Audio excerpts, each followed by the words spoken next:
আসসালামু আলাইকুম, সবাই কেমন আছেন? আজকে আমরা যে অধ্যায়টি পড়ব সেটি হচ্ছে মার্কেটিং সেকেন্ড পেপারের অধ্যায় 7 অর্থাৎ পাইকারি ও খুচরা ব্যবসায়। এই অধ্যায়টি আমরা আজকে পড়ব।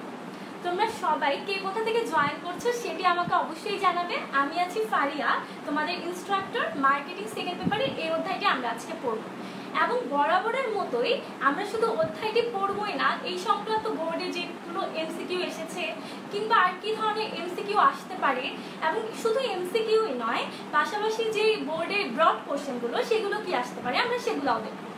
এবং পাশাপাশি তোমাদেরকে আমি যে কোশ্চেনগুলো করবো সেগুলো আমাকে অবশ্যই তোমরা আমাকে কমেন্টে জানাতে পারো। আমি একটু দেখি আমার সাথে কে কে জয়েন করছো।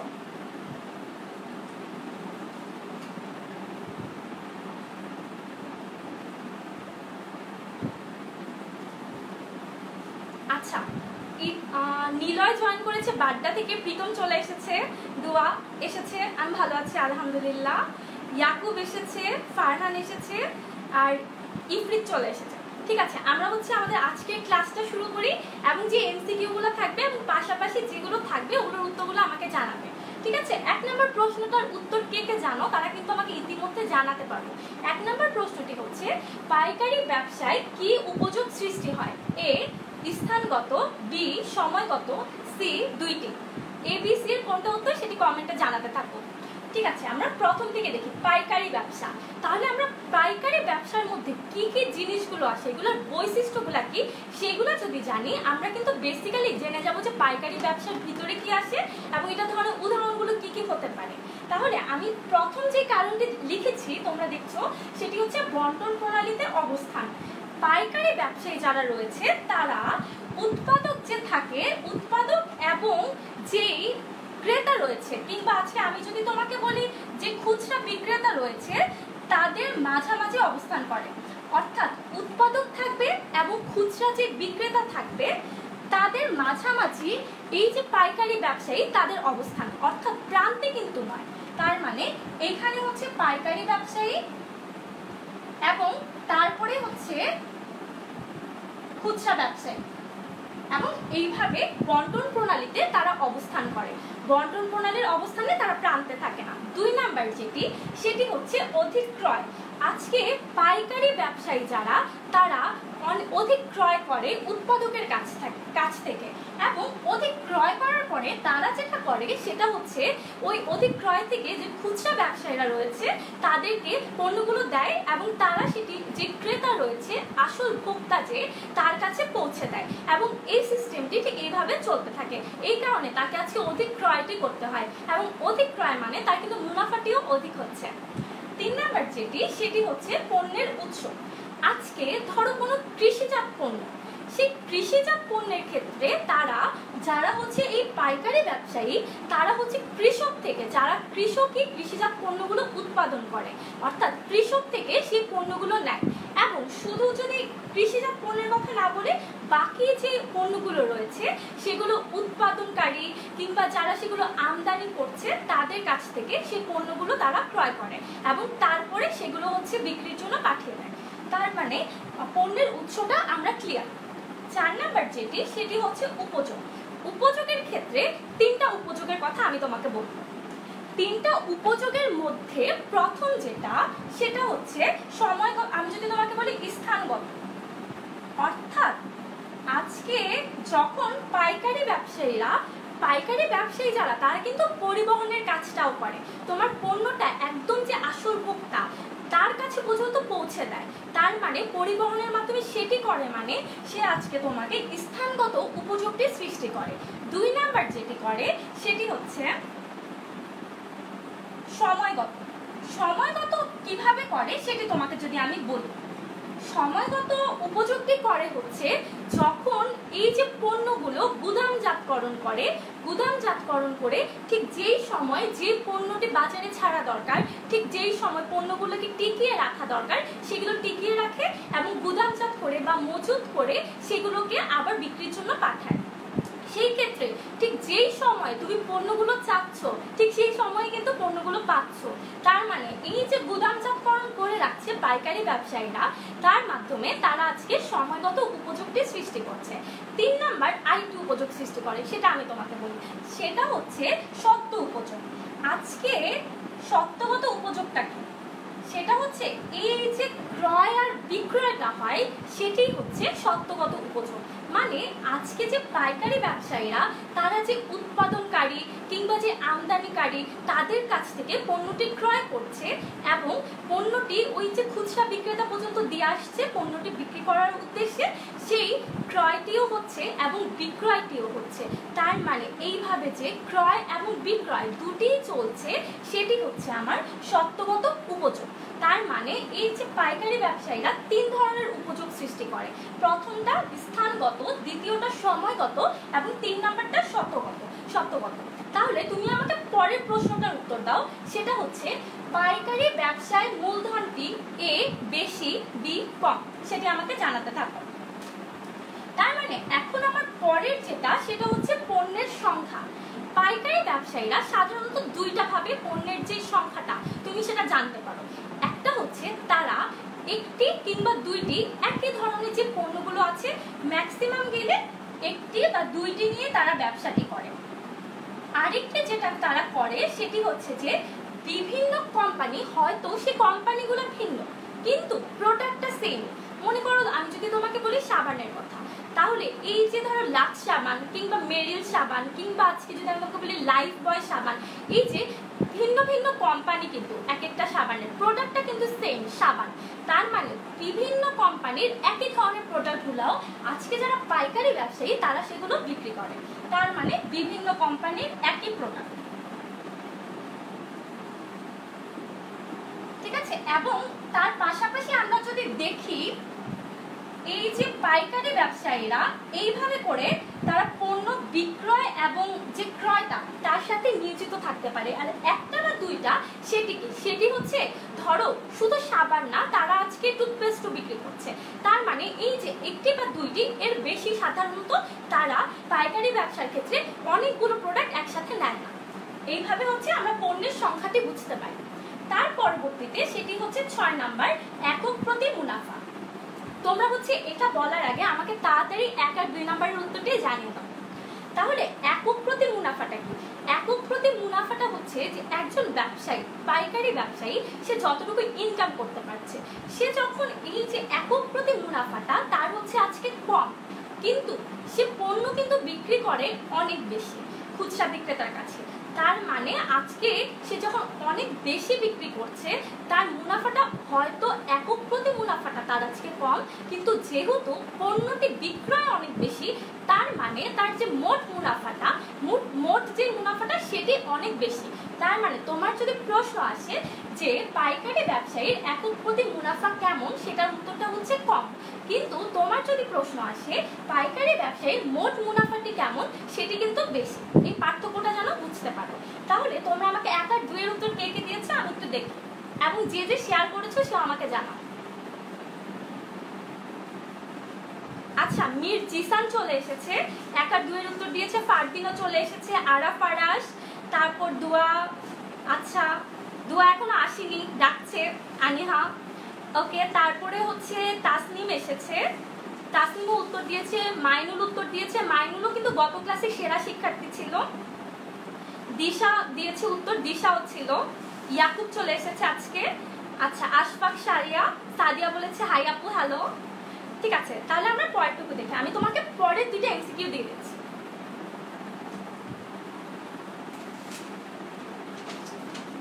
তোমরা কে কে এইটার উত্তরটা আমাকে দিতে পারো? আমি বুঝানোর আগে সেটি একটু দেখো। সেটা হচ্ছে 3 নাম্বার প্রশ্নটা, দিনাজপুরের চাল কি ধরনের পাইকারির ভিতরে পড়ে?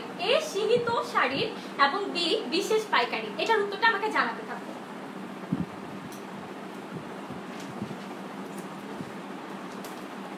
3 নাম্বারের উত্তর দেওয়ার সময় কিন্তু শুরু হয়ে গেছে। এখন আমরা আরেকটা যেটা দেখব সেটা হচ্ছে পাইকারি ব্যবসার প্রকারভেদটা আমরা একটু দেখি।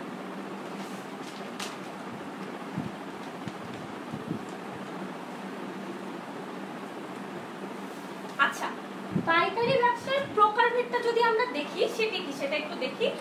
পাইকারি ব্যবসার ক্ষেত্রে প্রধানত তিনটা ভাগে ভাগ করেছে। এক নাম্বারটা হচ্ছে মার্চেন্ট পাইকারি, দুই নাম্বারটা হচ্ছে দালাল ও প্রতিনিধি, এবং তিন নাম্বারটা হচ্ছে উৎপাদনের পাইকারি।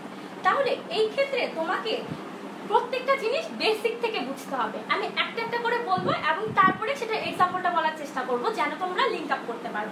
তাহলে আমরা প্রথম যেটি দেখব সেটি হচ্ছে মার্চেন্টের মানে উৎপাদক থেকে যে পাইকারি ব্যবসায়ীরা রয়েছে তারা নিজেদের যে মূলধনটা বা নিজেদের জমানো টাকা বা নিজেদের যে মূলধন সেটা দিয়ে আজকে পণ্যটি ক্রয় করবে। তারা হচ্ছে এই যে মার্চেন্ট পাইকারিদের কথা বলছি তারা। এই ক্ষেত্রে এই মার্চেন্ট পাইকারিকে আবার কয়েকটা ভাগে ভাগ করা যায়। প্রথমটা হচ্ছে পূর্ণ সেবাদানকারী। পূর্ণ সেবাদানকারীর মধ্যে যেটা আসে আমি সেটা তোমাকে বলবো। প্রথমত পূর্ণ সেবাদানকারীর মধ্যে আসে সাধারণ ব্যবসায়ী পাইকারি। এরা কারা? এরা হচ্ছে বিভিন্ন ধরনের পণ্যগুলো বিক্রি করে, অর্থাৎ এরা হচ্ছে বিভিন্ন ধরনের যে সকল অপচনশীল পণ্য আছে সেগুলো বিক্রি করে। তারা হচ্ছে সাধারণ পাইকারি বিক্রেতা। তার মানে তোমাকে একটা জিনিস মনে রাখতে হবে, সেটি হচ্ছে অপচনশীল পণ্য যারা করছে তারা। বি নাম্বার যেটি এই পূর্ণ সেবাদানকারীর মাঝে আসে সেটি হচ্ছে বিশেষ পাইকার। সেটা হচ্ছে আজকে তারা সীমিত, হয়তো খুবই অল্প সংখ্যক কিংবা পার্টিকুলারলি একটি পণ্য যেটির আসলে শুনলেই তুমি জানো সেটি সম্পর্কে। আমি যদি তোমাকে বলি দিনাজপুরের চাল কিংবা আমি যদি তোমাকে বলি রাজশাহীর আম, এই যে সীমিত বা একটি পণ্যকে তারা আজকে এমফাসাইজ করছে, সেগুলো হচ্ছে আমার বিশেষ ধরনের পণ্য। এবং তারপরে যেটি আসে সেটি হচ্ছে সীমিত শাড়ি। আচ্ছা, সীমিত শাড়ির ক্ষেত্রে এখানে তারা কয়েকটি সীমিত পণ্য বিক্রি করে এবং পাশাপাশি সীমিতর ক্ষেত্রে তোমাকে যেটা মনে রাখতে হবে সেটি হচ্ছে এদের ভৌগোলিক যে বিস্তৃত সেটা হচ্ছে অনেক বেশি। অর্থাৎ তারা আজকে ঢাকা থেকে শুরু করে ওই গ্রাম পর্যন্ত গিয়ে পণ্যগুলো বিক্রি করছে, তার মানে তার বিস্তৃতিটা অনেকখানি বেশি। এবং সেই ক্ষেত্রে সেই যে পাইকারি ব্যবসায়ীরা রয়েছে তাদেরকে আমরা বলি সীমিত। এবং তার পরবর্তীতে যেটি আসে সেটি হচ্ছে সীমিত সেবাদানকারী, যেটি হচ্ছে এই যে সীমিত সেবাদানকারীর মাঝে। সেটা আমি তোমাকে একটু বলতে তোমরা আমাকে 3 নম্বরের উত্তর আশা করে দিয়ে দিয়েছো। 4 নম্বরের উত্তরটি জানাও। 4 নম্বরটি হচ্ছে কমিশনের ভিত্তিতে পণ্য বিক্রি করে কে? এ এজেন্ট এবং বি ডিলার। যারা কমিশন নেয় এবং তাদের, আমি তোমাকে যদি একটা হিন্টস দেই, তাদের হচ্ছে সত্ত্ব মালিকানাধীনটা থাকে না, তারা কমিশনের ভিত্তিতে কাজ করে। তাহলে তোমরা আমাকে জানাও 4 এর উত্তরটা। ঠিক আছে, এর পরবর্তীতে যেটা আসে সীমিত সেবাদানকারী, যেটা মার্চেন্টাইজের 2 নাম্বার ধাপ। সেটির মধ্যে কি কি আসে সেটা যদি দেখি, প্রথম যেটা আসে সেটা হচ্ছে নগদ। নগদ বলতে এখানে কি বোঝায়? নগদ হচ্ছে ওদের লক্ষ্যটা থাকে সীমিত মুনাফা অর্জন করা। যেহেতু তার লক্ষ্যটাই মুনাফা অর্জন করা, তারা সবসময় চেষ্টা করে যে নগদ অর্থটা সেটি অর্জন করার। যখন তারা নগদে অর্থটা অর্জন করে ব্যবসাটা চালায় সেই ক্ষেত্রে তাদেরকে আমরা বলি নগদ পাইকারি ব্যবসায়ী। তারা বাকিতে কোনো কাজ করতে রাজি না। বি নাম্বার যেটা সেটা দেখি। বি নাম্বার যেটি সেটি হচ্ছে ড্রপ শিপার্স। ড্রপ শিপার্সরা হচ্ছে যারা আজকে মনে করো যারা অর্ডারটা গ্রহণ করে, এবং দুইটা জিনিস হয় ড্রপ শিপার্সের ক্ষেত্রে। তারা আজকে অর্ডারটা গ্রহণ করে এবং পরিবহনের মাধ্যমে সেই পণ্যটা যে ভোক্তা রয়েছে তার কাছে পৌঁছে দেয়, কিংবা যে আজকে খুচরা বিক্রেতা রয়েছে তার কাছে পৌঁছে দেয়। তার মানে ড্রপ শিপার্স হচ্ছে সেই ধরনের যে পাইকারি ব্যবসায়ীরা রয়েছে যারা অর্ডারটি গ্রহণ করছে। তার পরবর্তীতে যেটা আসে সেটি হচ্ছে ট্রাক মানে তো আমরা বুঝি তাই না, একটা যানবাহন। সেই ক্ষেত্রে তোমাকে এটা মনে রাখার উপায়টা হচ্ছে ট্রাক পাইকার কি, সেটি হচ্ছে যাদের নিজস্ব ট্রাক কিংবা ভ্যান রয়েছে এবং তার মাধ্যমে যেই ব্যবসায়ীরা আজকে ব্যবসাটি চালনা করে, অর্থাৎ সে যে পণ্যটি তুমি তাকে পণ্যটি পৌঁছে দেওয়ার কাজটা সেই ট্রাকের মাধ্যমে করছে, তারাই হচ্ছে ট্রাক পাইকারি। এবং তারা কিন্তু ক্রেতার কাছে সরাসরি পৌঁছাতে পারে, যেহেতু পণ্যটি তারা আজকে পৌঁছে দিতে যাচ্ছে, সেক্ষেত্রে অনেক ক্ষেত্রে এই পাইকারি ব্যবসায়ীরাও সেটি সঠিকভাবে হচ্ছে কিনা তার জন্য ক্রেতার কাছ পর্যন্ত যায়। তার মানে সেটি হচ্ছে ট্রাক। এবং আমরা হচ্ছে সীমিত সেবা দানকারীও দেখেছি। শেষ যেটি আছে সেটি বলি, সেটি হচ্ছে ডাকবাহী। আচ্ছা, 2 নাম্বারটা হচ্ছে ডাকবাহী। এইখানে কি হয়, ডাকবাহী মানে তো তোমরা বুঝো পোস্ট করা বা এই জিনিসগুলো কিন্তু আমরা বুঝি। এই ক্ষেত্রে ডাকযোগে কোনো ক্যাটালগের মাধ্যমে যে ব্যবসায়ীরা রয়েছে, খুচরা ব্যবসায়ী, তারা আজকে একটি ডাকযোগে জানায় পাইকারি ব্যবসায়ীদের তাদের অর্ডারটা বা তাদের আজকে তারা হচ্ছে কি কতগুলো পণ্য বিক্রি করতে চায়।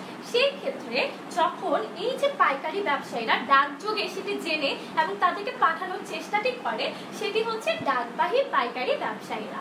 এবং তার পরবর্তীতে কি আসে, তার পরবর্তীতে যেটি আসে সেটি হচ্ছে র্যাক। র্যাক কি আসলে? র্যাক মানে তুমি এক কথায় যেটি বুঝবে সেটি হচ্ছে যে পণ্যগুলোকে আজকে পাইকারি ব্যবসায়ীরা র্যাকে র্যাকে সাজিয়ে রাখে এবং তুমি কিংবা আজকে যারা খুচরা বিক্রেতা রয়েছে তারা গিয়ে সেই পণ্য সামগ্রীগুলো নিতে পারে। সেই ক্ষেত্রে যারা এরকম পাইকারি ব্যবসায়ীরা রয়েছে তারা হচ্ছে আমার র্যাক পাইকারি ব্যবসায়ী। এখন এই ক্ষেত্রে তোমাকে একটা জিনিস জানতে হবে, সেটি হচ্ছে যে তারা খাদ্য দ্রব্যগুলো আজকে বিক্রি করে না। যারা এই ধরনের র্যাক ব্যবসায়ীরা খাদ্যদ্রব্য ছাড়া বাকি পণ্যগুলো, আমি একটু দেখে আমাকে 3 আর 4-এর উত্তরটা কে দিয়েছো, তারপর আমি বাকিগুলো দেখছি।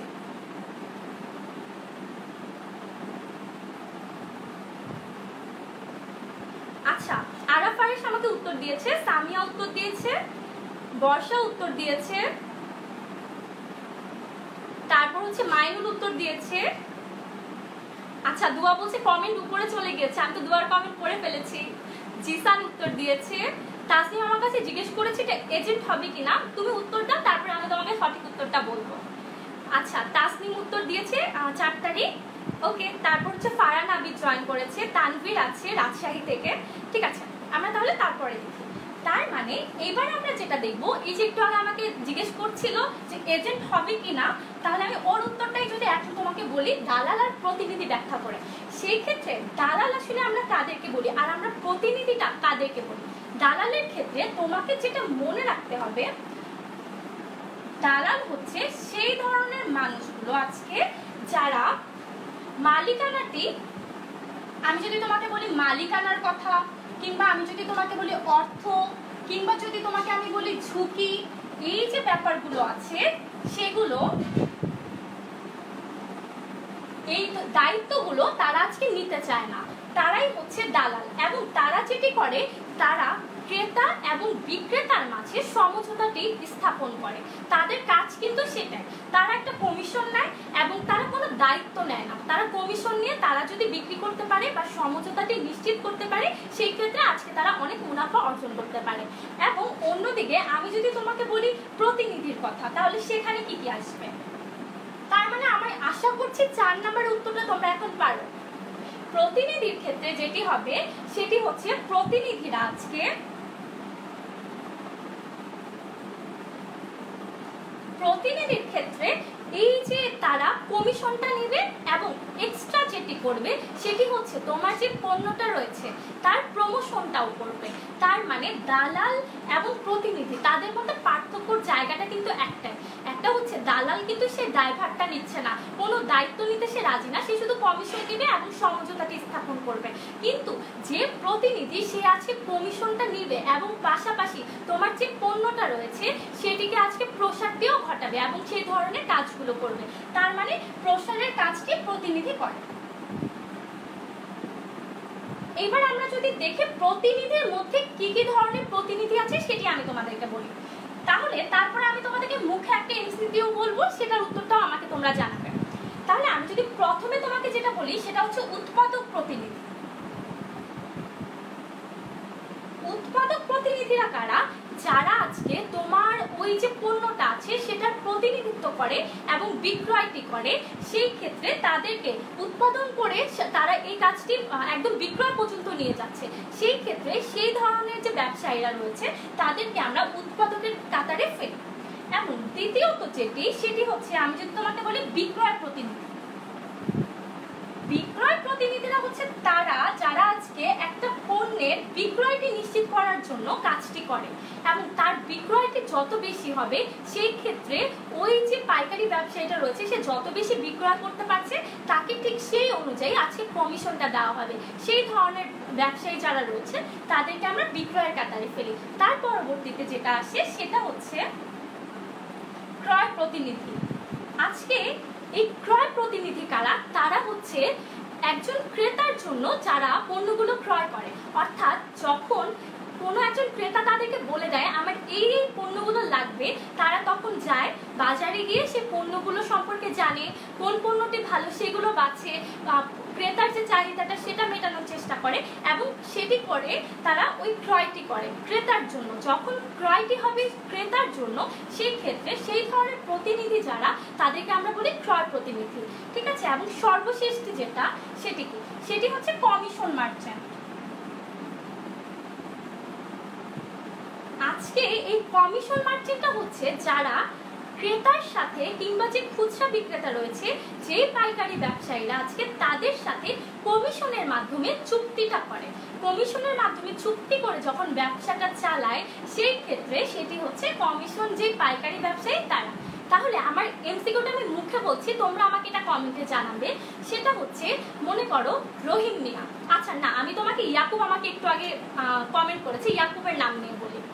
ইয়াকুব বাজারে গিয়েছে, বাজারে যাওয়ার পর সে একজন পাইকারি ব্যবসায়ীর কাছে গিয়েছে এবং গিয়ে তার কি ধরনের পণ্যগুলো লাগবে সেটি জানিয়েছে। তাহলে তুমি আমাকে বলো সে ওই যে পাইকারি ব্যবসায়ীটা তখন যেই ধরনের পণ্যগুলো কিনবে সেটিকে তুমি কোনটির আন্ডারে ফেলবে? এ নাম্বার দিয়ে দিলাম তোমাকে উৎপাদক, বি নাম্বার দিয়ে দিলাম বিক্রয়, সি নাম্বার দিয়ে দিলাম ক্রয় এবং ডি নাম্বার দিয়ে দিলাম কমিশন। এবার তোমরা আমাকে জানাও এটার উত্তরটা কি। তার পরবর্তীতে আমরা ততক্ষণে দেখতে থাকি। সেটা হচ্ছে উৎপাদনের পাইকার। উৎপাদনের পাইকারে শুধু দুইটি জিনিস আসবে এবং দুইটা জিনিসের পার্থক্যটা আমি তোমাকে বলে দিলে তুমি সহজেই সেটা বুঝতে পারবে। তাহলে তোমরা আমাকে এটা জানাতে জানাতে আমি ওই দুটা নিয়ে একটু আলোচনা করি। সেটা হচ্ছে প্রথম যেটি আসে সেটি হচ্ছে বিক্রয় শাখা, এবং দ্বিতীয়টি বলার আগে বিক্রয় শাখাটি আমি যদি তোমাকে বলি, বিক্রয় শাখা যেটি করে তারা পণ্যটি, এই যে পাইকারি ব্যবসায়ীরা রয়েছে তারা পণ্যটি সংরক্ষণ করে এবং পণ্যটি সংরক্ষণ করে সেটি আসলে বিক্রয়ের চেষ্টাটি দীর্ঘদিন ধরে করে, ঠিক আছে। তারা হচ্ছে যারা হচ্ছে সংরক্ষণটি করছে তারা হচ্ছে বিক্রয় শাখা। এবং এই যে উৎপাদনের পাইকারে আরেকটি যেটি আছে সেটি হচ্ছে বিক্রয় অফিস।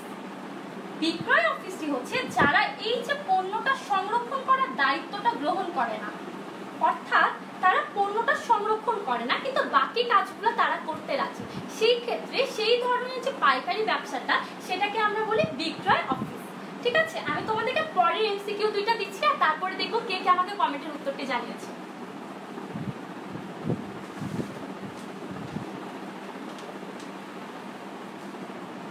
তোমরা আমাকে আচ্ছা তার আগে আমি এমসিকিউটা দেওয়ার আগে এখানে রাখি এমসিকিউ দিচ্ছি।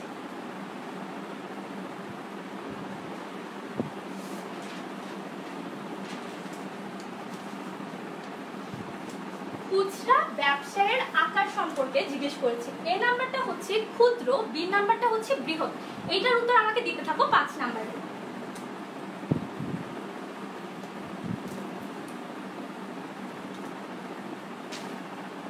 এবং তারপরে আমরা যেটা করব সেটাই হচ্ছে খুচরা ব্যবসা সম্পর্কে। এতক্ষণ আমরা যেটা পড়েছি সেটা ছিল পাইকারি ব্যবসা। আমি তার আগে দেখি কে কে আমাকে কমেন্টে উত্তরগুলো জানিয়েছে। আচ্ছা অনু আমাকে বলেছে ক্রয় প্রতিনিধি হবে, 5-এর উত্তর আমাকে দেওয়া শুরু করেছে অনেকে। অভি জানিয়েছে, জুনায়েদ জানিয়েছে, মিজান জানিয়েছে উত্তরগুলো। আচ্ছা এখানে কিন্তু দেখো অনেকে তোমরা পার্থক্য করছো সি আর ডি এর মধ্যে, এটা একটু চিন্তা করে বলো, ওটা কিন্তু সি হবে। তার মানে ক্রয় কেন হবে? কারণ ইয়াকুব বাজারে গিয়েছে, যাওয়ার পরে সে কিন্তু তার ইচ্ছাগুলো চাহিদাগুলো জানিয়েছে এবং সেই অনুযায়ী পাইকারি ব্যবসায়ীটা ক্রয় করছে, তার মানে এটি কিন্তু ক্রয়ের আন্ডারে আসবে। ক্রয় ছিল সি, তার মানে এটার উত্তরটা কিন্তু সি হবে। ঠিক আছে, আমরা তারপরে যেটি দেখবো, ততক্ষণে তোমরা আমাকে 5-এর উত্তরটি জানাও। খুচরা ব্যবসায়ী। খুচরা ব্যবসায়ীরা কারা?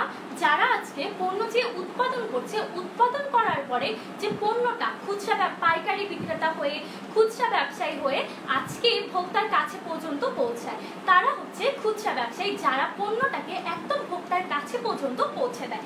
সেই ক্ষেত্রে খুচরা ব্যবসায়ীর ক্ষেত্রে খুচরা ব্যবসায়ীর বন্টন প্রণালীর অবস্থানটি হয় এরকম। প্রথমে তো থাকে একজন উৎপাদক, উৎপাদকের পরে থাকে পাইকারি ব্যবসায়ী, পাইকারি ব্যবসায়ীর পরে থাকে খুচরা ব্যবসায়ী, এবং খুচরা ব্যবসায়ীর পরে যারা থাকে তারা হচ্ছে আসল ভোক্তা। তার মানে এই যে বন্টন প্রণালী, বন্টন প্রণালীতে খুচরা ব্যবসায়ীর অবস্থানটা কিন্তু মধ্যে, প্রান্তে কিন্তু নয়, এ সাইডেও না এ সাইডেও না, তার মানে তার অবস্থানটি মাঝখানে। দ্বিতীয় যেটি, সেটি হচ্ছে পণ্য বিক্রয়। আজকে এই যে পাইকারি ব্যবসায়ীরা রয়েছে, তারা কি কি ধরনের পণ্যগুলো বিক্রয় করে, এবং এই যে তারা যেটি করে আজকে পণ্য কিনে এবং ভোক্তা মানে খুচরা ব্যবসায়ী মানে কিন্তু তুমি অহরহ সেই দোকান থেকে পণ্যগুলো কিনতে যাও। মনে করো সহজ কথায় আমার বাসার পাশে বা তোমার বাসার পাশে যেই দোকানটা রয়েছে মুদি দোকান, সেটিও কিন্তু আজকে খুচরা ব্যবসায়ীর আন্ডারে আসে। তার মানে সেই ক্ষেত্রে সেই ধরনের পণ্যগুলো বিক্রয় করতে যে খুচরা ব্যবসায়ীরা রয়েছে তারা বারবার পণ্যগুলো বিক্রয় করে, কারণ আমরা যারা কিনতে যাই আমরা খুব অল্প অল্প পরিমাণে সেই পণ্যগুলো কিনি। সেই ক্ষেত্রে খুচরা ব্যবসায়ীর পণ্য বিক্রয়টা বারবার হয় এবং যে বিক্রেতা ক্রেতারা বারবার সেটি কিনে, কিন্তু অল্প অল্প পরিমাণে। তারপরে হচ্ছে 3 নাম্বারটা, সেটা হচ্ছে ব্যবসায়ের আকার। এই ধরনের ব্যবসাগুলো সাধারণত খুব ছোট হয়। ধরো আমরা যদি বলি রাস্তার পাশে কিংবা কোনো একটা গলির কোনায়, এই ধরনের জায়গাগুলোতেই তুমি দেখবে যে বেশিরভাগ সময় এই যে খুচরা ব্যবসায়ীরা ব্যবসাগুলো করে, এবং এই ধরনের ব্যবসার আকারটা যে মানুষটা ব্যবসাটি করে তুমি সেই ক্ষেত্রেও দেখবে তার যে মালিকানাটা থাকে সেটা হচ্ছে একক মালিকানা। তার মানে সে নিজের মতো করে ব্যবসাটা করে এবং যে লাভটা হয় বা যে ক্ষতিটা হয় সেটাও একান্তই তারই হয়। সেখানে তার সাধারণত এই যে খুচরা ব্যবসায়ীরা অংশীদারিত্বের ব্যবসাগুলো তেমন একটা করে না, যেটি হচ্ছে আমি তোমাকে মালিকানা ও লাভ ও ক্ষতিটা বলে দিলাম। তারপরে হচ্ছে স্বল্প মূলধন। তার আগে তোমরা আমাকে 6 নম্বর প্রশ্নটির উত্তর জানাও, সেটি হচ্ছে খুচরা ব্যবসায়ের পণ্যগুলো কেমন হয়? এ নাম্বার একই রকমের হয় এবং বি নাম্বার বৈচিত্র্য হয়। ঠিক আছে, স্বল্প মূলধন।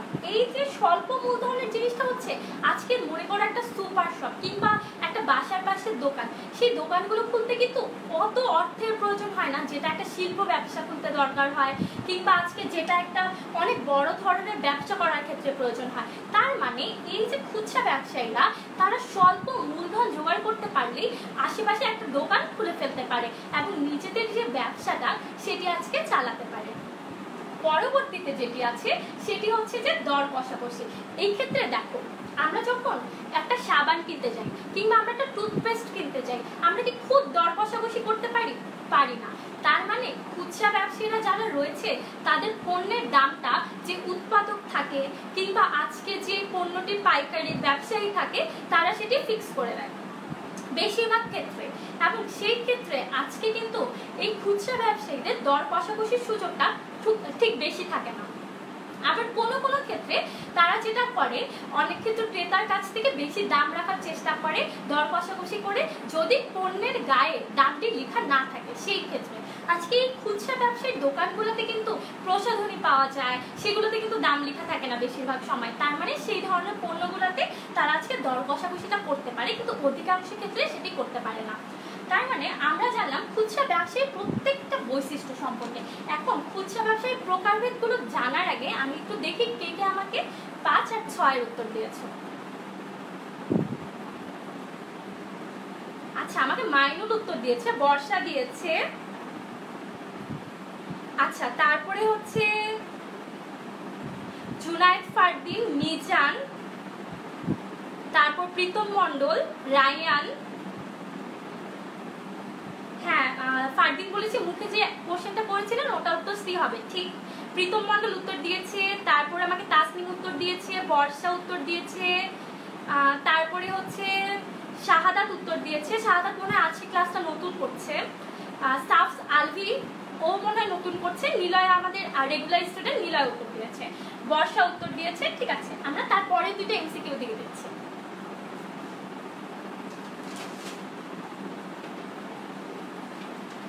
7 নম্বর এমসিকিউটার উত্তর তোমরা আমাকে জানাতে থাকো। সেটা হচ্ছে জুতার দোকান কি ধরনের ব্যবসা? এ এক পণ্যের ক্ষুদ্রায়ন, বি স্থায়ী। 7 নম্বরের উত্তরটা আমাকে জলদি জানাতে থাকো।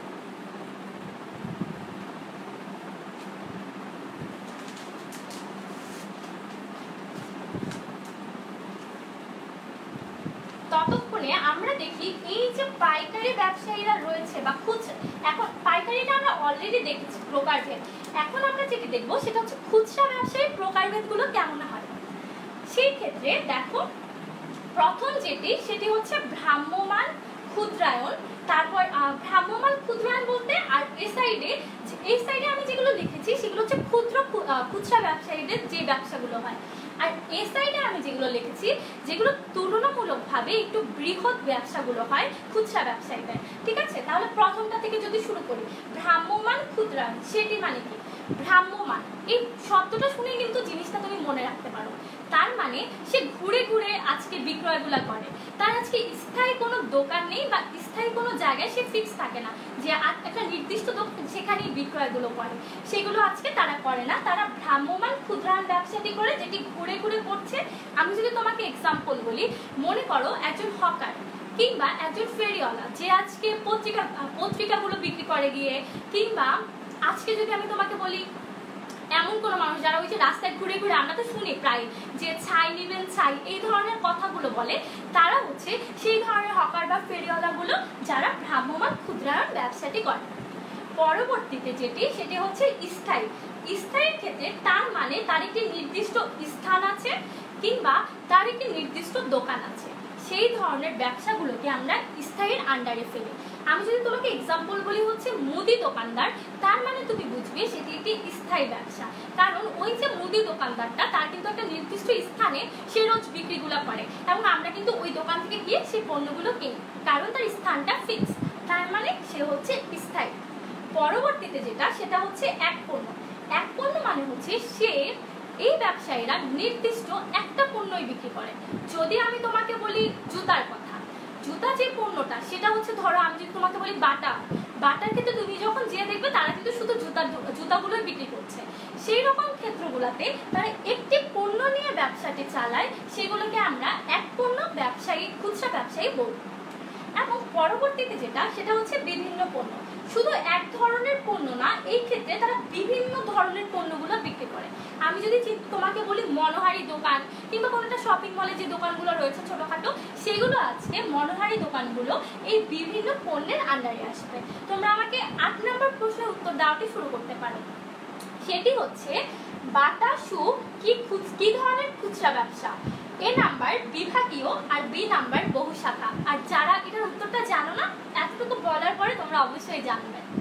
তাহলে এইবার আমরা দেখলাম যেগুলো হচ্ছে ক্ষুদ্র ব্যবসাগুলো। এখন আমরা দেখব এই খুচরা ব্যবসায়ীর একটু তুলনামূলক বড় ব্যবসাগুলো কি। প্রথম যেটি সেটি হচ্ছে বিভাগীয়। বিভাগীয়র ক্ষেত্রে তোমাকে যেটি মনে রাখতে হবে, বিভাগীয় বললেই একজন কেন্দ্রীয়করণ থাকবে। কেন্দ্রীয়করণ বলতে কি সেটাও বলছি, এবং একক মালিকানা থাকবে এই ব্যবসাটার। এই ধরনের ব্যবসাগুলো হচ্ছে একটু বড় ধরনের যে মুদি দোকানগুলো রয়েছে, যেখানে আজকে তুমি প্রসাধনী থেকে শুরু করে কসমেটিক্স কিংবা আজকে আমি যদি তোমাকে নিত্য প্রয়োজনীয় যা সবকিছু পাবে, এই ধরনের ব্যবসাগুলো যেখানে একজনই মালিক থাকে এবং তার আন্ডারে পুরো বিজনেসটা চলে এবং কেন্দ্রীয়ভাবে সেই যে মালিকটা সেই পুরো বিজনেসটি চালায়, সেই বিজনেসের ক্ষেত্রে সেটিকে আমরা বলবো বিভাগীয় খুচরা ব্যবসা।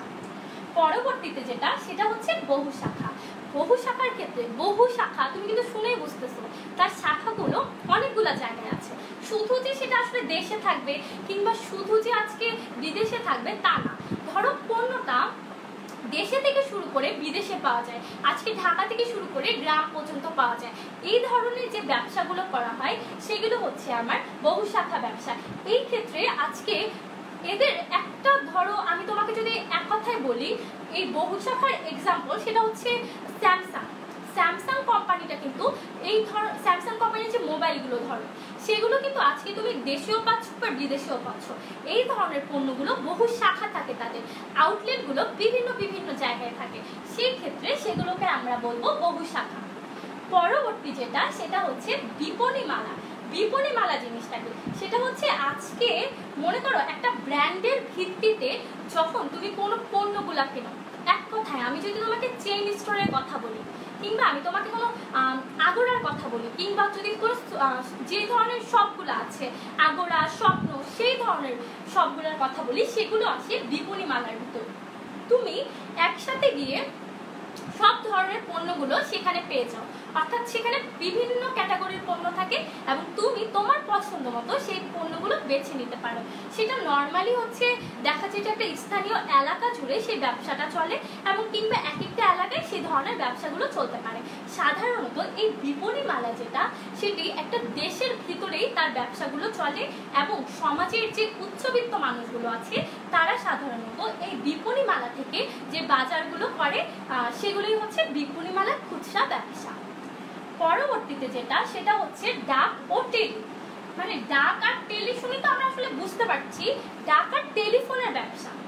এটা মানে কি বুঝাচ্ছি আমি তোমাকে, সেটা হচ্ছে আজকে যখন কোনো ব্যবসায়ী ডাকের মাধ্যমে কোনো অর্ডার পায়, কিংবা আজকে তাকে টেলিফোনে কোনো অর্ডার দেওয়া হয় যে আমার এই পণ্যগুলো লাগবে, সেই ক্ষেত্রে যে খুচরা ব্যবসায়ীরা রয়েছে অনেক ক্ষেত্রে তারা সরাসরি ক্রেতার কাছ পর্যন্ত যায় এবং গিয়ে সেই পণ্যগুলো ক্রেতার কাছে পৌঁছে দেয়। এবং আরেকটি যেটা করতে পারে সেটি হচ্ছে যে এই যে ডাক ও টেলিফোনে যখন তার কাছে অর্ডারগুলো আসে তখন সে সেগুলো সব রেডি করে রাখে এবং ক্রেতা এসে সেই পণ্যগুলো সেখান থেকে নিয়ে নেয়। এইভাবে আজকে ডাক ও টেলিযোগের ব্যবসাটি তারা চালায় সেই ধরনের খুচরা ব্যবসায়ীরা।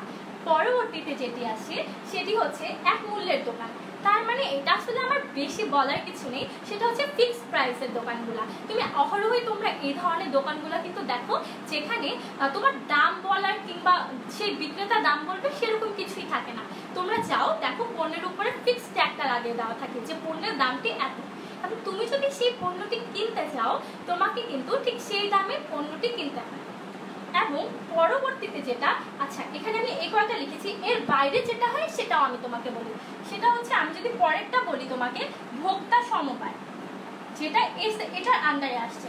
ভোক্তা সমবায় হচ্ছে যেখানে নির্দিষ্ট সংখ্যক কিছু মানুষ আজকে পণ্যগুলো ক্রয় করে। পণ্যগুলো ক্রয় করার পর তারা তাদের যে সমবায়ের সমিতির মানুষগুলো আছে তাদের কাছে ন্যায্য মূল্যে পণ্যগুলো বিক্রয় করে। এই ক্ষেত্রে তুমি ভাবতেই পারো যে সে আসলে পণ্য ক্রয় করে আবার ন্যায্য মূল্যে বিক্রি করছে, মানেটা কি? তার মানেটা হচ্ছে এই যে ধরনের ভোক্তা সমবায় ব্যবসায়ীরা রয়েছে তাদের উদ্দেশ্যটা কখনোই মুনাফা অর্জন করা না, তাদের উদ্দেশ্য হচ্ছে মানুষকে সহযোগিতা করা। এই ধরনের যে খুচরা ব্যবসায়ীরা রয়েছে তাদেরকে আমরা ভোক্তা সমবায়ের আন্ডারে ফেলি।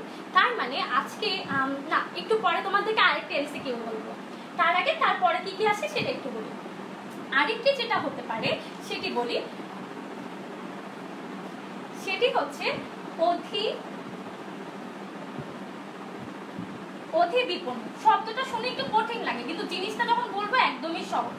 সেটা হচ্ছে মনে করো তুমি স্বপ্নে গিয়েছো, স্বপ্ন দোকানটাতে গিয়েছো, স্বপ্ন দোকানটাতে যাওয়ার পরে তুমি কি করো, একটা ট্রলি থাকে, তুমি ঘুরে ফিরে সেই পণ্যগুলো তোমার পছন্দ মতো নাও। তোমাকে কিন্তু ওই যে সাথে যে লোকগুলো থাকে দাঁড়িয়ে তারা কিন্তু তোমাকে আলাদাভাবে বলে না আপু এই পণ্যটা নেন বা ভাইয়া এই পণ্যটা নেন, তুমি তোমার পছন্দ মতো সেই পণ্যগুলো নাও, ট্রলি দিয়ে নিয়ে তারপরে তুমি কি করো, তুমি কাউন্টারে আসো, কাউন্টারে এসে বিলটা পরিশোধ করো। এই ক্ষেত্রে মানে তোমাকে তুমি নিজে পছন্দ করবে এবং নিজেই বিলটা পরিশোধ করতে যাচ্ছ, এই ধরনের যে প্রক্রিয়াটা সেই প্রক্রিয়াটাকে বলে অধিবিপণী। এই ধরনের এক্সাম্পলগুলো আসলে যদি আমি তোমাকে নাম দিয়ে বলি তুমি যেন পারো।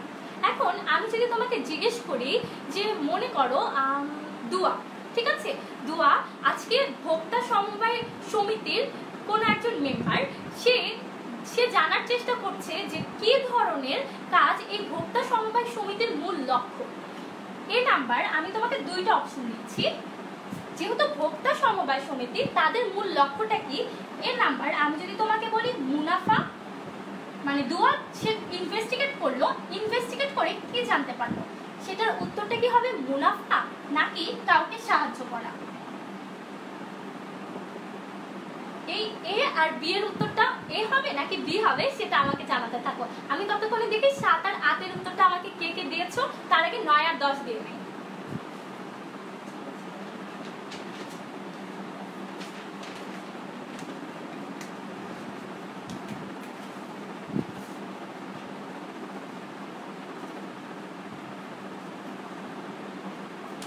আচ্ছা আমি তো দেখিনি 9 আমাকে এটার উত্তরটা কে কে দিয়েছো, আর হচ্ছে 7 আর 8 এর উত্তরও। আচ্ছা আমাকে ফারদিন বলেছিল মিনা বাজার, তারপর হচ্ছে দুয়া বলেছে বি হবে, ওকে। তারপরে হচ্ছে অনুও বলেছে আমাকে বি হবে, জিসানও জানিয়েছে, ঠিক আছে। তার মানে আলভি আমাকে উত্তর দিয়েছে, দুয়া উত্তর দিয়েছে, প্রীতম উত্তর দিয়েছে, নয়েজ আসছে। আচ্ছা আমি ফ্যানটা আরেকটু কমিয়ে দিচ্ছি তাহলে। ইয়াকুব জয়েন করেছে, ইয়াকুব উত্তর দিয়েছে, এনএফ ফাহিম আলম খান, আশফাক সারিয়া, জিসান, ঠিক আছে। আমরা হচ্ছে পয়েন্টটাতে মুভ অন করার আগে তোমরা আমাকে 9 নম্বর প্রশ্নটির উত্তর জানাও। সেটি হচ্ছে প্রসার কার্য করে কারা। এ নাম্বার পাইকারি ব্যবসায়ী, বি নাম্বার খুচরা ব্যবসায়ী। তার মানে প্রসার কার্যটি কারা করে সেটি তুমি আমাকে জানাতে জানাতে আমরা পরের টপিকটা পড়বো।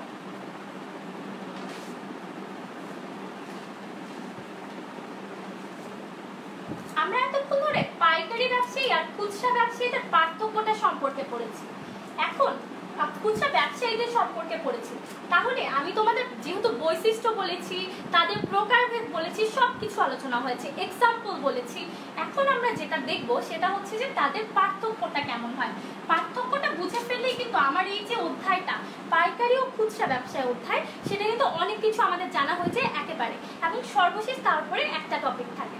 তাহলে আমি একটু দেখি 9 নম্বরের উত্তর দিতে থাকবো। সেটা হচ্ছে এই যে পাইকারি ও খুচরা ব্যবসায়ী, 1 নম্বর পাইকারি ব্যবসায়ীর যে মূলধনটা বেশি লাগে, কারণ তাকে আজকে অনেক পণ্য ক্রয় করতে হয় এবং করে সে যে খুচরা বিক্রেতাদের মাঝে ভাগ করে করে পণ্যগুলো দেয়। কিন্তু খুচরা ব্যবসায়ী কিন্তু ওই যে একজন পাইকারি ব্যবসায়ী থেকে হয়তো অল্প মূলধনে কিছু পণ্য আনে, কিংবা অনেক সময় তারা কিন্তু বাকিতেও পণ্য আনতে পারে। সেই ক্ষেত্রে তাদের আজকে খুচরা ব্যবসায়ীদের মূলধনটি অনেক কম লাগে। দ্বিতীয় যেটি সেটি হচ্ছে অবস্থান। অবস্থানটি তোমাকে আগে তোমাকে মানে পাইকারি ব্যবসার ক্ষেত্রে সেটা হচ্ছে কম জনবহুল এলাকাতে পাইকারি ব্যবসায়ীরা ব্যবসা করে সাধারণত, কারণ মানুষ আসলে তাদের কাছ থেকে এসে যারা পণ্যগুলো দরকার এসে পণ্যগুলো কিনে নিয়ে যায়। কিন্তু অন্যদিকে যে খুচরা ব্যবসায়ীরা রয়েছে তারা আজকে অধিক জনবহুল এলাকাতে পণ্যগুলো বিক্রয় করে, কারণ মানুষের অহরহ সেই পণ্যগুলো লাগে। তারপরে যেটি আছে সেটি হচ্ছে পণ্য ক্রয়। পণ্য ক্রয়ের ক্ষেত্রে আজকে যারা পাইকারি বিক্রেতা তারা কিন্তু পাইকারি ব্যবসায়ী তারা কিন্তু বিপুল পরিমাণ পণ্য ক্রয় করে, কিন্তু আমি তোমাকে আগেই বলেছি খুচরা ব্যবসায়ী তারা আজকে কম পরিমাণের পণ্যটি ক্রয় করে তুলনামূলক, এবং এই কারণে তাদের আজকে মূলধনটাও কম হলে হয়। আমরা সবসময় চেষ্টা করবো যেটা যে একটা পয়েন্ট পড়ার সময় অন্য কোনটা তার সাথে আরো বেশি রিলেট করা যায় সেই চেষ্টাটি করতে হবে। তারপরে যেটি সেটা হচ্ছে ক্রেতা। ক্রেতার ক্ষেত্রে এই যে পাইকারি ব্যবসায়ীরা তাদের ক্রেতা কারা থাকে, পাইকারি ব্যবসায়ী ক্রেতা থাকে হচ্ছে সেই খুচরা ব্যবসায়ীগুলো যাদের কাছে পাইকারি ব্যবসায়ীরা তাদের পণ্যগুলো বিক্রি করে। কিন্তু অন্যদিকে যারা খুচরা ব্যবসায়ী তাদের ক্রেতা কারা থাকে, তাদের ক্রেতা থাকে যারা হচ্ছে আসল ভোক্তা, মানে পণ্যটি আলটিমেটলি যেই মানুষটা ক্রয় করবে তারা হচ্ছে এই যে খুচরা ব্যবসায়ী তাদের ক্রেতা। পরে বলতে বলতে তোমরা আমাকে 10 নম্বর প্রশ্নটির উত্তর জানিয়ে দাও। সেটি হচ্ছে একক মালিকানা ব্যবসা কারা করে। এ নাম্বার পাইকারি ব্যবসায়ীরা এবং বি নাম্বার খুচরা ব্যবসায়ীরা। আচ্ছা তারপরের পার্থক্যের জায়গাটি হচ্ছে গুদামজাতকরণ। গুদামজাতকরণে সাধারণত এই যে আমি তোমাকে 3টা জিনিসের লিঙ্ক আপ দেখাই। চল প্রথমটা হচ্ছে মূলধন বেশি লাগে কাদের, পাইকারি ব্যবসায়ীদের। আজকে পণ্য ক্রয় করে বেশি কারা? পাইকারি ব্যবসায়ীরা। তার মানে আজকে গুদামজাতকরণও তাকেই বেশি করতে হয়, কারণ যেহেতু সে অনেক পণ্য ক্রয় করেছে, পণ্যগুলো আজকে নষ্ট হয়ে যাওয়ার কিংবা পণ্যগুলো আজকে পচে যাওয়ার একটা সম্ভাবনা থাকে, সেই কারণে তাকে সঠিকভাবে সেগুলো গুদামজাতকরণ করতে হয়, সেখানে বিপুল পরিমাণ পণ্যগুলো। অন্যদিকে যে খুচরা ব্যবসায়ী আছে সে তো আজকে পণ্যটাই কিনে কম, তার মানে তাকে আজকে গুদামজাতকরণের প্রয়োজনটা খুব বেশি পড়ে না। পরবর্তীতে যেটা আসে সেটা হচ্ছে ঝুঁকি। আজকে পাইকারি ব্যবসায়ীরা বেশি ঝুঁকি নেয় নাকি খুচরা ব্যবসায়ীরা বেশি ঝুঁকি নেয়? খুব সহজ কথায়, তুমি যেখানে তোমার মূলধনটা বেশি লাগাচ্ছ সেখানে কিন্তু তোমার ঝুঁকিটা অনেক বেশি। তার মানে পাইকারি ব্যবসায়ীর ঝুঁকিটাও অনেকখানি বেশি, কারণ তাকে আজকে সব কিছু পরিচালনা করতে হয়। বেশিরভাগ ক্ষেত্রে তাকে আজকে পরিবহন দেখতে হয়, বেশিরভাগ ক্ষেত্রে ক্রেতার কাছে পর্যন্ত খুচরা ব্যবসায়ীরা পৌঁছাতে পারবে কিনা সেটি দেখতে হয়, আবার উৎপাদকের কাছে পণ্য সম্পর্কে তথ্য পৌঁছাতে হয়, সেক্ষেত্রে তার ঝুঁকিটা খুচরা ব্যবসায়ী থেকে অনেকখানি বেশি থাকে। তার পরবর্তী যেটা সেটা হচ্ছে প্রসার। প্রসারের ক্ষেত্রে আজকে যারা পাইকারি ব্যবসায়ী রয়েছে তাদের কাজটি হয় প্রসারটি ঘটানো। অন্যদিকে যারা খুচরা ব্যবসায়ী রয়েছে তাদের কিন্তু সেই প্রসারটি ঘটানোর তেমন প্রয়োজন হয় না, কারণ খুচরা ব্যবসায়ীরা সাধারণতই তাদের কাছে আমরা যে দৈনন্দিন জিনিসপত্রগুলো নিতে চাই সেগুলো কিন্তু আমরা আমাদের প্রয়োজনের তাগিদে নিতে চাই, তার মানে তার কিন্তু আজকে খুব বেশি প্রসারের দরকারটি হয় না, কারণ আমরা বাসার আশেপাশে যে দোকান পাই সেখানেই চলে যাই। কিন্তু পাইকারি ব্যবসায়ীর ক্ষেত্রে অনেক ধরনের ব্যবসায়ী থাকে, সেই পাইকারি ব্যবসায়ী থেকে খুচরা বিক্রেতারা কার কাছ থেকে পণ্যটি কিনবে সেই প্রসারটি সেটি যেন তারা নিশ্চিত করতে পারে, তার জন্য আজকে যারা পাইকারি ব্যবসায়ীরা রয়েছে তারা আজকে প্রসারটি অনেক বেশি করার চেষ্টাটি করে। পরবর্তীতে যেটা আসে সেটা হচ্ছে মালিকানা। মালিকানার ক্ষেত্রে পাইকারি ব্যবসা যেহেতু অনেক বেশি মূলধনের দরকার হয়, আজকে অনেক বেশি পণ্য ক্রয়ের দরকার হয়, সেই ক্ষেত্রে পাইকারি ব্যবসায় যে মালিকানাটি হয়, যেহেতু একজনের পক্ষে যখন অনেক সময় অনেকগুলো অর্থ একসাথে দেওয়া সম্ভব হয় না, সেই কারণে তারা যেটি করে যৌথ ব্যবসা করে কিংবা একটা কোম্পানির আন্ডারে ব্যবসা করে। কিন্তু অন্যদিকে যারা খুচরা ব্যবসায়ী তাদের যেহেতু মূলধনটা কম লাগে, তারা সাধারণত চেষ্টাটাই করে যেন একক মালিকানাতে তারা ব্যবসাটি চালাতে পারে, এবং সেই ক্ষেত্রে যে লাভ কিংবা লোকসানটা সেটা কিন্তু সেই খুচরা ব্যবসায়ীটাই বহন করে, এবং সেই ক্ষেত্রে অধিকাংশ সময় খুচরা ব্যবসায়ীদের লাভটাই 90% ভাগে হয়ে থাকে। পরের যেটা সেটা হচ্ছে বিক্রয় শর্ত। বিক্রয় শর্ত বলতে আজকে যারা পাইকারি ব্যবসায়ী তারা তোমাকে বেশিরভাগ সময় বাকিতে পণ্যগুলো দেয়, অর্থাৎ পাইকারি ব্যবসায়ীরা খুচরা যে ব্যবসায়ী রয়েছে তাদেরকে বাকিতে পণ্য দিতে রাজি হয়, কিন্তু খুচরা ব্যবসায়ীরা আজকে ধরো তুমি একটা দোকানে গিয়ে বাকি চাইলে খুব কম সময়ে তারা আজকে বাকিতে পণ্যগুলো দিতে রাজি হয়। কেননা এই যে খুচরা ব্যবসায়ীরা তুমি তার থেকে অল্প পণ্যগুলো কিনো, সেগুলোর দামও অনেক অল্প হয়, সেটা সে তোমাকে বাকিতে দিতে সেই কারণে আরো বেশি রাজি হয় না, কারণ তুমি যদি পরবর্তীতে সেটি আর ফেরত না দাও। তার মানে বিক্রয় শর্ত অর্থাৎ বাকি জিনিসটি পাইকারি ব্যবসায়ীদের ক্ষেত্রে অধিকাংশ হয়, অন্যদিকে খুচরা ব্যবসায়ীদের ক্ষেত্রে নিম্ন হয়। সর্বশেষ যেটি সেটি হচ্ছে পণ্য বৈচিত্র্য।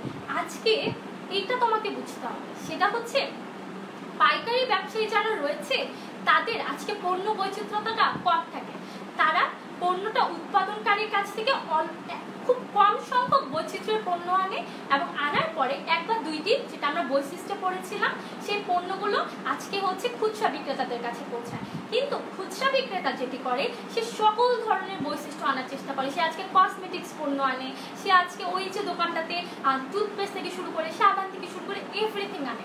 তার মানে পাইকারি ব্যবসায় তোমার পণ্য বৈচিত্র্যটা অনেক বেশি হয়, যে তুলনায় আমি যদি চিন্তা করি পাইকারি ব্যবসায় সেখানে সেটি অনেক কম হয়। তাহলে তোমরা আমাকে 9 আর 10-এর উত্তর কে কে দিয়েছো সেটা দেখার আগে আমি যদি তোমাকে জিজ্ঞেস করি ঝুঁকি আজকে পাইকারি ব্যবসায় বেশি নাকি আজকে খুচরা ব্যবসায় বেশি, এ নাম্বার অপশনকে আমি তোমাকে দিলাম পাইকারি ব্যবসায়ী এবং বি নাম্বার দিলাম খুচরা ব্যবসায়ী। ঝুঁকি ঠিক কোন ব্যবসায় বেশি থাকে সেটি আমাকে জানাও। ততক্ষণে আমি পরের এমসিকিউ দুটো দিচ্ছি এবং যেটা আমাদের আজকের ক্লাসের শেষ টপিক সেটা পড়বো।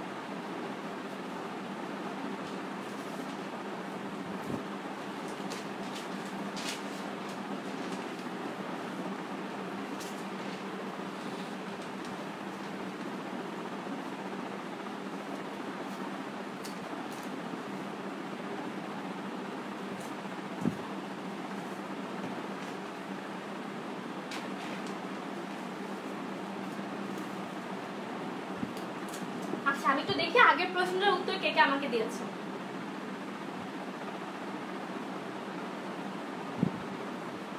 আচ্ছা, মাইনুল বলেছে, সে আগেই বলেছে।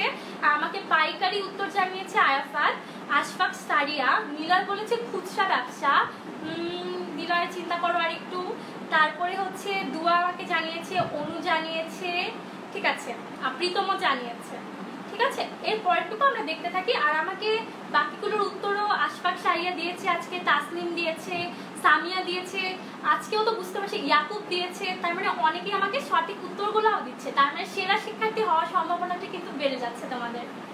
তাহলে তোমরা আমাকে এই যে 11 নম্বর প্রশ্নটির উত্তর জানাতে থাকো। সেটি হচ্ছে সুপারমার্কেট ও ডিপার্টমেন্ট স্টোরের সমন্বয়ে গঠিত হয় কি? এ হাইপার মার্কেট এবং বি নাম্বারটি হচ্ছে ভোক্তা সমবায়।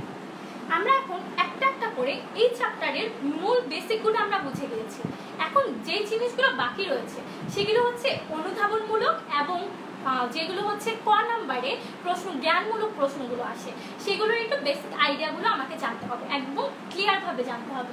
প্রথম আমরা যে ধারণাটি জানবো সেটি হচ্ছে সুপার স্টোর, যেখানে আজকে বৈচিত্র্যপূর্ণ সকল ধরনের পণ্যগুলো থাকবে, সেগুলো হচ্ছে সুপার স্টোর। অর্থাৎ তুমি সেখান থেকে গিয়ে যে পণ্যটি যাচ্ছ, তোমার মৌলিক চাহিদা যেগুলো রয়েছে সেই পণ্যগুলো পাশাপাশি আজকে তুমি প্রসাধনিক পণ্য পাও, পাশাপাশি আজকে তুমি যেই বৈচিত্র্যময়, ধরো আজকে তুমি যেই প্রোডাক্টগুলো চাচ্ছ সেগুলোরও আজকে তুমি বৈচিত্র্যতাগুলো পাও এই যে সুপার স্টোরগুলো রয়েছে সেখানে। অর্থাৎ তুমি আজকে এমন করে, এছাড়াও আজকে তুমি দেখবে যে সুপার স্টোরগুলোতে গাড়ি পার্কিং এর ব্যবস্থা রয়েছে এবং এটা বাদেও তারা দেখবে যে তার পাশে জিমনেশিয়াম রয়েছে, বেড়ে যায়। এর পরবর্তীতে যেটি সেটি হচ্ছে হাইপার মার্কেট, এবং তোমরা আমাকে 11 নম্বরটি তাড়াতাড়ি জানাতে থাকো। হাইপার মার্কেট হচ্ছে যেখানে সুপার মার্কেট এবং ডিপার্টমেন্ট স্টোর দুইটার সমন্বয়ে একটা মার্কেট গঠন করা হয়।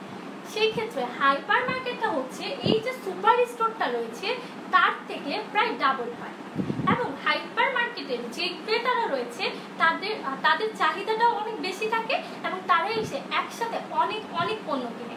এই ধরনের যে মার্কেটগুলো সেগুলোকে আমরা হাইপার মার্কেট বলি। সাধারণত তোমাকে যদি আমি বলি, মনে করো কোনো একটা শপিং মল, সেই শপিং মলে অর্থাৎ সেই সুপার মার্কেটে তার নিচতলায় ডিপার্টমেন্টাল স্টোর রয়েছে, তার মানে তুমি বুঝতে পারবে সেটি একটি হাইপার মার্কেট, যেখানে তুমি ঠিক যেই পণ্যটি চাচ্ছ ঠিক সেই পণ্যটি পাচ্ছ। আজকে জুতা থেকে শুরু করে সেই তোমার টুকিটাকি বিষয়গুলো, প্রত্যেকটি লিপস্টিক থেকে শুরু করে এভরিথিং তুমি পাচ্ছ, সেগুলো হচ্ছে হাইপার মার্কেট। 3 নাম্বার যেটি সেটি হচ্ছে অটোমেটিক ভেন্ডিং। 12 নম্বর প্রশ্নটির উত্তর যে জানো তার আমাকে এখন জানাতে থাকো। সেটি হচ্ছে নীরব প্রচারণা কোনটি? A auto vending, B telemarketing. ঠিক আছে, এখন অটোমেটিক ভেন্ডিং জিনিসটা আসলে কি? যেখানে দোকান বিহীন নৈর্ব্যক্তিক খুচরা ব্যবসাটা হয়। অর্থাৎ কিংবা আমি যদি তোমাকে আজকে বলি, তুমি আজকে একটা তোমাকে আমি যদি বলি একটা কফি শপের কথা, যেখানে একটা জায়গায় কফি শপ আছে, তুমি সেখানে গিয়ে টাকা কয়েনটা রাখলে বা টাকাটা দিলে অটোমেটিক সেখান থেকে কফিটা আসবে। কিংবা সহজ কথায় আমরা অনেক এরকম পিসিও দেখি বা হচ্ছে যেখানে টেলিফোন করার জন্য কয়েনটা দিলেই তুমি ফোন করতে পারো। এই যে ব্যবসাগুলো সেগুলো হচ্ছে অটোমেটিক ভেন্ডিং। আলাদাভাবে সেখানে বিক্রেতার কোনো প্রয়োজন হয় না, ক্রেতা যাওয়ার পরে সে যেটি করে তার যে প্রয়োজনটি, হয়তো টেলিফোনে কথা বলা, সে ওখানে পয়সাটি দিয়ে সেখানে কথাটি বলে ফেলতে পারে। এই যে ধরনের ব্যবসাগুলো যেগুলো দিন দিন আধুনিকীকরণ হচ্ছে, যেগুলো আমাদের ইলেকট্রনিক্স যুগে আরো অনেক বেশি দরকারি, সেগুলোই হচ্ছে অটোমেটিক ভেন্ডিং এর আন্ডারে আসে। এবং সর্বশেষ যে টপিকের সর্বশেষ পয়েন্টে আমরা দেখব সেটি হচ্ছে টেলিমার্কেটিং। অর্থাৎ এই ক্ষেত্রে তোমরা অনেক সময় হয়তো দেখো যে তোমাকে একটার সাথে একটা ফ্রি দেয়, এবং ফ্রি দেওয়ার পরে তোমাকে বলে যে এই যে আপনার ফোন নাম্বারটি লিখে দেন। কিংবা অনেক ক্ষেত্রে আমরা যখন পণ্য কিনতে যাই দেখবে যে টেলিফোন নাম্বারটা রেখে দেয়। সেই কারণটা হচ্ছে পরবর্তীতেও তোমার চাহিদাটা কিন্তু সে জেনে গেল যে তুমি এই ধরনের পণ্যগুলো কেনো। পরবর্তীতে সে যেটা করে, এই ধরনের পণ্যগুলো যেন তুমি আরো কিনো তার জন্য সে তোমার টেলিফোন নাম্বারটা সংগ্রহে রেখেছে এবং তোমাকে ফোন দেয় সেই পণ্যগুলো কেনার জন্য। এইভাবে যে ব্যবসাগুলো আজকে চালায় সেই ক্ষেত্রে আমরা সেই যে টেলিফোনের মাধ্যমে, সেটি হচ্ছে টেলিমার্কেটিং, এবং গ্রাহক বা সম্ভাব্য ক্রেতার সাথে যোগাযোগের মাধ্যমটাই হয় টেলিফোন। এবং অনেক সময় এই যে টেলিফোনে অর্ডারটি দেয়, টেলিফোনে অর্ডারটি দেওয়ার পরে সেই যে ব্যবসাটির অর্ডারটি আসে সেটি তারা ক্রেতা পর্যন্ত পৌঁছে দেয়। এই ধরনের ব্যবসাটাকে বলা হয়, আজকে এই যে টেলিমার্কেটিং এর যে ব্যবসাটা, এটাকে বলা হয় নীরব প্রচারণা। তার মানে নীরব প্রচারণা বলার কারণটি হচ্ছে তুমি টেলিফোনে শুধু কথা বলো এবং তুমি আলাদাভাবে তোমার পণ্যটি প্রচার করছো না, তুমি ক্রেতাকে ধরে ফেলো, ক্রেতাকে টার্গেট করে তুমি তোমার ব্যবসাটি চালনা করো। সেই ক্ষেত্রে সেই ব্যবসাটি হচ্ছে টেলিমার্কেটিং। আমরা আজকে মূলত পাইকারি ব্যবসা সম্পর্কে জেনেছি, পাইকারি ব্যবসার বৈশিষ্ট্যগুলো জেনেছি, খুচরা ব্যবসা জেনেছি, খুচরা ব্যবসার বৈশিষ্ট্য জেনেছি, পাইকারি ব্যবসা খুচরা ব্যবসার পার্থক্য জেনেছি, এবং সেটা বাদে এই চ্যাপ্টারে যে বিষয়গুলো আছে, ধারণাগুলো আছে, সেগুলো আমরা জেনেছি।